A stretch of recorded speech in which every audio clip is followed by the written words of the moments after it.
Lesson है, दूसरा अध्याय अम्ल क्षार एवं लवण होगा, एसिड बेस एंड साल्ट। इसमें देखिए सबसे पहले होगा विद्युत अपघट्य और विद्युत अपघटन। विद्युत अपघट्य होने का मतलब वे पदार्थ जिनके जलीय विलयन में विद्युत प्रवाहित की जा सकती है वैद्युत अपघट्य कहलाते हैं।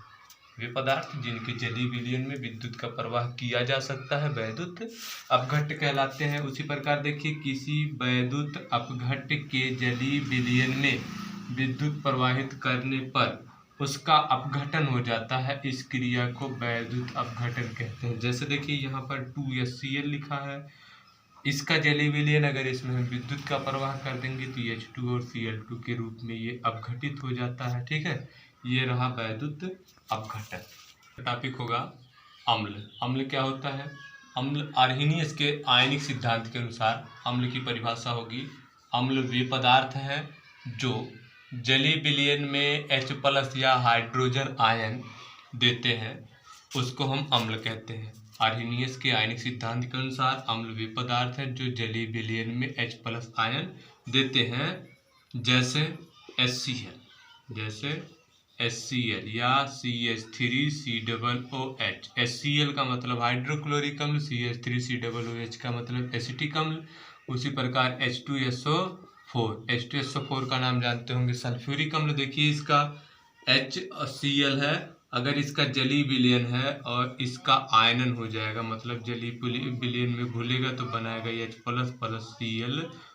कहने का मतलब जलीय विलयन में घुलकर ये H+ आयन दिया। उसी प्रकार देखिए CH3COOH एसिटिक अम्ल होगा, अगर इसका आयनन करा देंगे तो ये बनाएगा CH3COO पर माइनस प्लस H पर प्लस, यहाँ भी H+ आयन दे दिया। उसी प्रकार देखिए H2SO4 होने का मतलब हो जाएगा ये 2H पर 1 प्लस SO4 पर 2 माइनस। ध्यान से देखिएगा, यहाँ से हाइड्रोजन 2 हाइड्रोजन अलग हो रहा है इसलिए 2H लिखा गया, और जब 2 हाइड्रोजन अलग हो रहा तो SO4 पर -2 आवेश हो जाएगा। ठीक है, दूसरा होगा क्षार। क्षार इसको हम बेस कहते हैं, बेस मीन्स होता है क्षार। क्षार होने का मतलब वे पदार्थ जो जलीय विलयन में घुलकर OH- आयन देते हैं। OH- को हम कहते हैं हाइड्रोक्साइड आयन। ठीक है, मतलब वे क्षार वे पदार्थ हैं जो जलीय विलयन में घुलकर OH- आयन या हाइड्रोक्साइड आयन देते हैं, वो क्षार कहलाते हैं। इसका उदाहरण देखिए होगा NaOH, KOH। NaOH का नाम सोडियम हाइड्रोक्साइड, KOH का नाम पोटेशियम हाइड्रोक्साइड।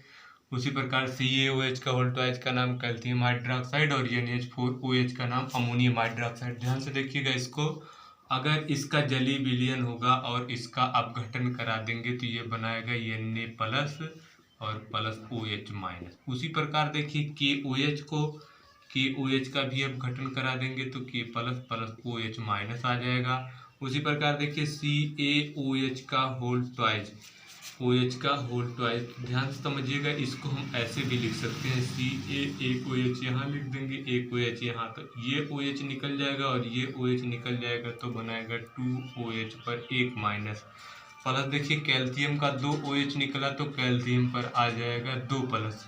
उसी प्रकार अगला उदाहरण होगा NH4OH, इसका अपघटन करा देंगे तो ये बनाएगा NH4 पर पॉजिटिव प्लस OH पर नेगेटिव। तो ये सभी आयन OH- आयन दे रहा है। जैसे देखिए NaOH OH- आयन दिया, KOH भी OH- आयन दिया, CaOH का होल ट्वाइस भी OH- आयन दिया, NH4OH भी OH- आयन दिया। तो ये सब क्या है?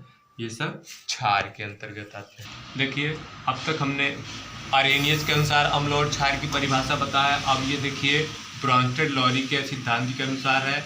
इन्होंने आर्हेनियस के सिद्धांत के अनुसार केवल हम उसी अम्ल और क्षार को बता सकते हैं जो जल में विलेय होता है, लेकिन ये अम्ल क्षार की आधुनिक अवधारणा और ब्रॉन्स्टेड-लॉरी के सिद्धांत के अनुसार है। इसमें सभी पदार्थों के अम्ल और क्षार का गुणों का अध्ययन हम कर सकते हैं। ब्रॉन्स्टेड-लॉरी सिद्धांत के अनुसार है क्या, अम्ल वे पदार्थ हैं जो किसी दूसरे पदार्थ से प्रोटॉन दे सकते हैं। मतलब अम्ल वे पदार्थ है जो किसी दूसरे पदार्थ को प्रोटॉन दे सकते हैं, तथा क्षार वे पदार्थ है जो किसी दूसरे से प्रोटॉन ले सकते हैं। मतलब ब्रॉन्स्टेड-लॉरी के अनुसार अम्ल वे पदार्थ हैं वे पदार्थ हैं जो किसी दूसरे पदार्थ को प्रोटॉन दे सकते हैं तथा क्षार वे पदार्थ हैं जो किसी दूसरे से प्रोटॉन ले सकते हैं, किसी दूसरे से प्रोटॉन ले सकते हैं,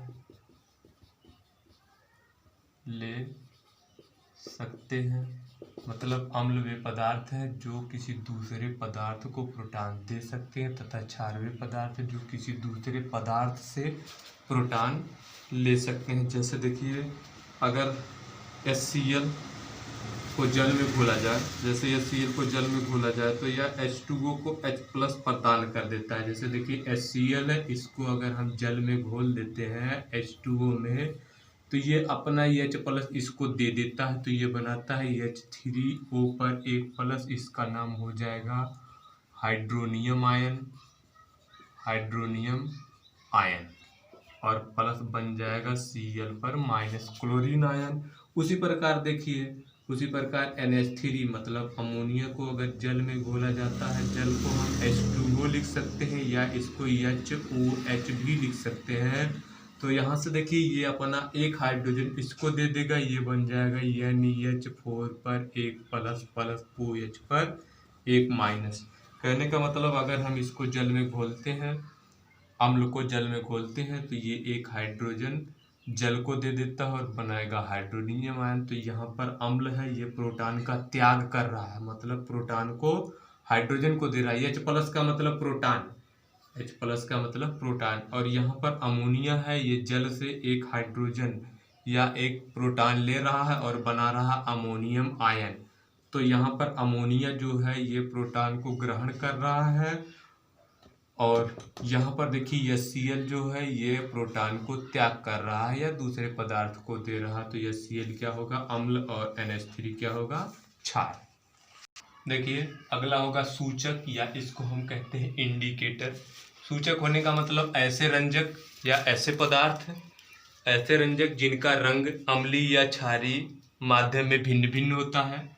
ऐसे रंजक जिनका रंग अम्लीय या क्षारीय माध्यम में भिन्न भिन्न होता है उसको हम सूचक कहते हैं। ऐसे रंजक जिनका रंग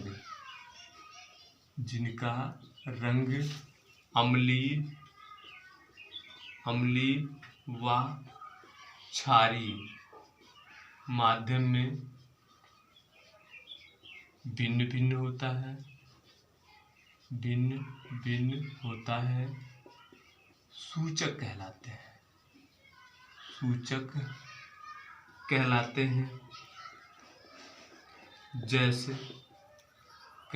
हैं।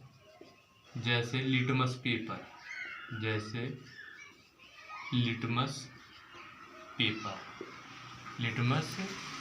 अगर ठीक, जैसे लिटमस पेपर को अगर हम अम्ल में डुबोते हैं, अगर वह नीला लिटमस पेपर है तो अगर वो नीला लिटमस पेपर है उसको हम क्षार में डुबोते हैं तो क्षार नहीं। जैसे लिटमस पेपर उदाहरण हुआ, लिटमस पेपर को अम्ल में डुबोते हैं तो नीला लिटमस पेपर जो है वो लाल हो जाता है, और अगर लाल लिटमस पेपर को क्षार में डुबोते हैं तो क्षार लाल लिटमस पेपर को नीला कर देता है। कहने का मतलब अम्ल लाल लिटमस पेपर को नीले लिटमस पेपर को लाल कर देता है तथा क्षार लाल लिटमस पेपर को नीला कर देता है। उसी प्रकार एक और है मेथिल ऑरेंज,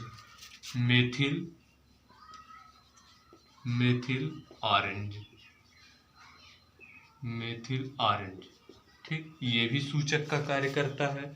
मेथिल ऑरेंज अम्लीय विलयन में लाल तथा क्षारीय विलयन में पीला हो जाता है, जबकि उदासीन विलयन में नारंगी होता है। मेथिल ऑरेंज उदासीन विलयन में कैसा होता है, उदासीन विलयन में नारंगी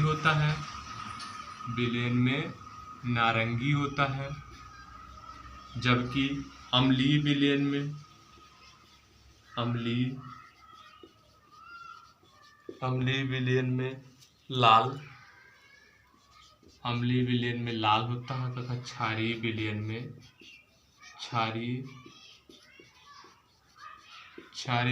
में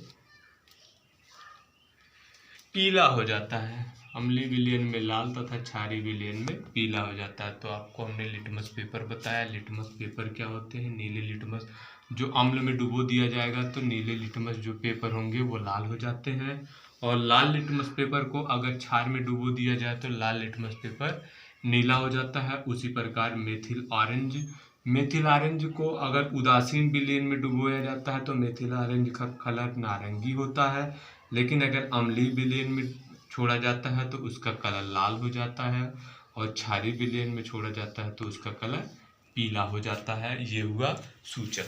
अगला देखिए, अगला टॉपिक होगा पीएच पैमाना। पीएच पैमाना या पावर ऑफ हाइड्रोजन। इसको देखिए, इसका उपयोग सबसे पहले कौन किए थे? डेनिश वैज्ञानिक SPL सॉरेंस। डेनिश वैज्ञानिक SPL सॉरेंस ने पीएच पैमाने का उपयोग किया था। इन्होंने बनाया था। इनके अनुसार हाइड्रोजन आयन सांद्रण के ऋणात्मक लघुगुणक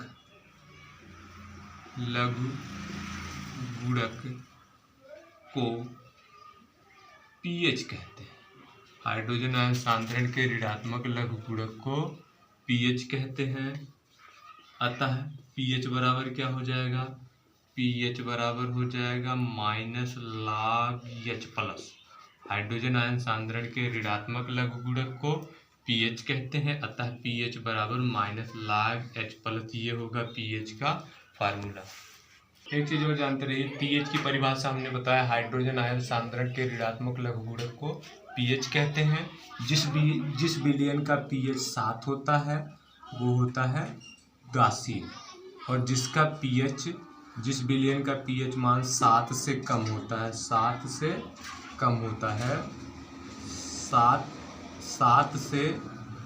कम होता है वो होता है अम्लीय।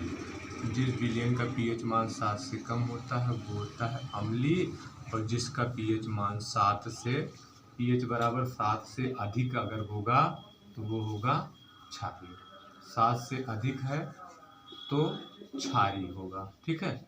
जिस विलयन का पीएच मान 7 होता है वो उदासीन होता है, जिसका पीएच मान 7 से कम होता है वो अम्लीय होता है, तथा जिसका पीएच मान 7 से अधिक होता है वो होता है क्षारीय। अब देखिए, एक सवाल है, इसमें दिया है एक जलीय विलयन जिसका हाइड्रोजन आयन सांद्रण H+, हाइड्रोजन आयन सांद्रण या H+ बराबर 1 × 10⁻⁻⁹ मोल प्रति लीटर है। विलयन का पीएच मान बताइए। तो ये फार्मूला अभी हमने बताया, पीएच बराबर होता है क्या है? -log H+, और H+ बराबर दिया है, H+ बराबर दिया है 1 × 10⁻⁹ तब हो जाएगा पीएच बराबर क्या हो जाएगा? देखिए, -log H+ के स्थान पर हो जाएगा 1 × 10⁻⁹ का मतलब हो जाएगा 10⁻⁹। और एक चीज और जानते रहिए, एक फार्मूला होता है log m⁴n बराबर होता है n log m। तो उसी फार्मूले पर इसको रख देंगे, ये इधर आ जाएगा तो हो जाएगा पीएच बराबर आ जाएगा माइनस, जब इधर आएगा तो ये हो जाएगा प्लस में, माइनस और माइनस गुणा करके प्लस में हो जाएगा तो हो जाएगा 9 log 10। और चूंकि देखिए log 10 बराबर होता है 1, log 10 बराबर 1 होता है, तब देखिए पीएच बराबर क्या हो जाएगा? 9 × 1 बराबर 9, बराबर कितना आ जाएगा? 9। अगर 9 आ गया तो विलयन कैसा होगा? क्षारीय। अगर 9 आ गया तो विलयन होगा क्षारीय। ठीक है।